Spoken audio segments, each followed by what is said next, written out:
I want to say I have attended your inner engineering program. I have seen some DVDs, I have read your books, and everywhere there are your brilliant views on various issues.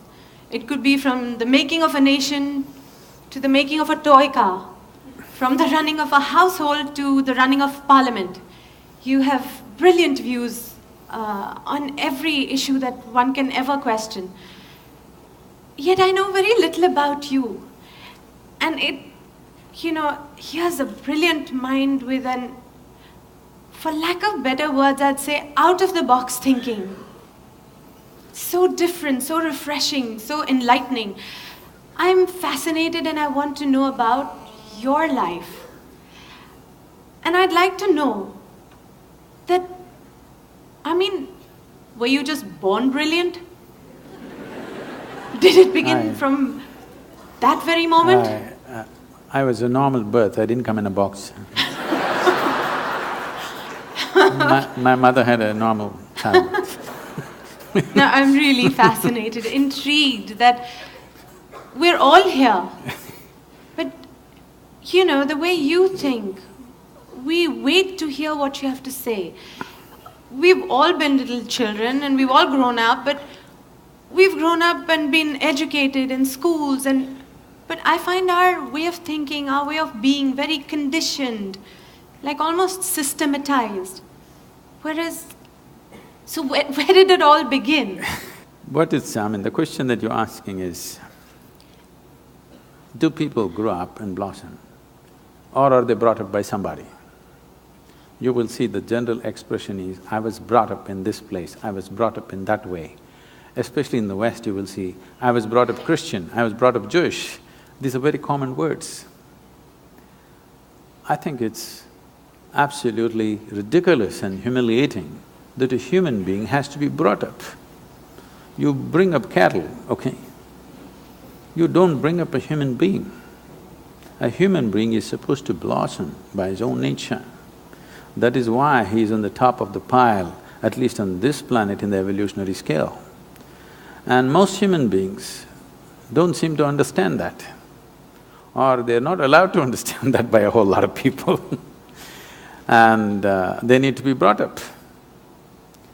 Bringing up means somebody is molding you. Molding means it's a predetermined shape. No flower that blossoms is the same way as another one which blossomed yesterday. But a mold means it's always going to be the same. If you make a mold, the idea of making a mold is that we want to have the same form again and again and again.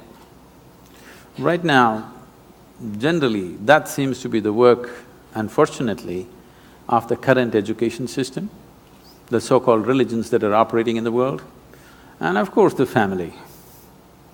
They want you to be in a certain mold. They don't want you to blossom like a wildflower because they're afraid of anything fresh happening among them. They want something that is familiar. They don't want something unfamiliar to be born among them. So, if you have succumbed to that system, then yes, you've been molded into a certain form. If you allow your humanity to blossom, then you will see you don't belong to any mold. This is the beauty of being human, that there is no a particular way to be.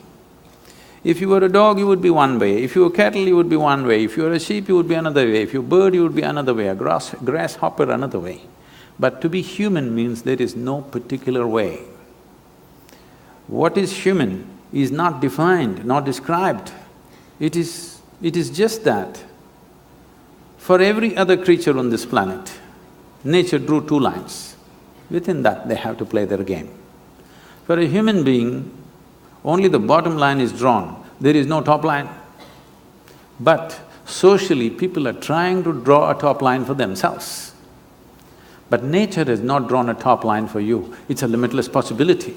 And this is what is freaking human beings right now, because they can't decide what they need to be. They're trying to be like somebody else. Only bottom line is set, top line has been removed. This is evolution.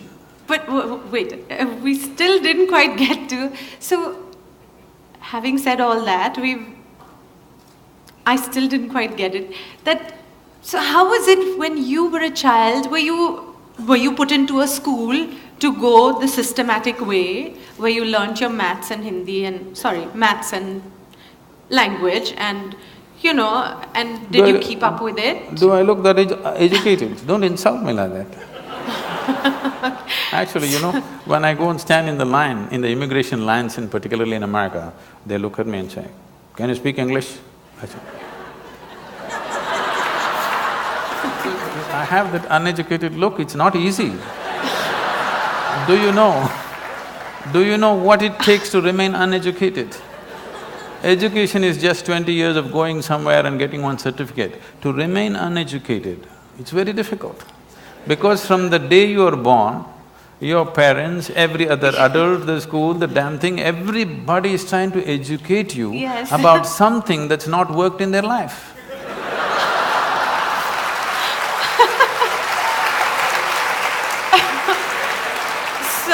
And then, did you also, like we all went through these confused teenage years of not really knowing where we're going? I mean, did you clearly know your path? Not at all. I was… right from 3 or 4 years of age, I was always a million questions hanging in my head. I have a question about everything to everything. Questions means very fundamental questions about existence itself, my own existence. So when I was 3, 4 years of age, suddenly I realized I know nothing. Know nothing means somebody gives me a glass of water, I do not know what is water. I know how to use it, I know if I drink it, it'll quench my thirst and so many other ways of using it, but I do not know what is water. I'm saying even today you do not know what is water. It's the only thing available in all 3 states on the planet. 2/3 of the planet is water, 2/3 of your body is water. If you think life, we think water.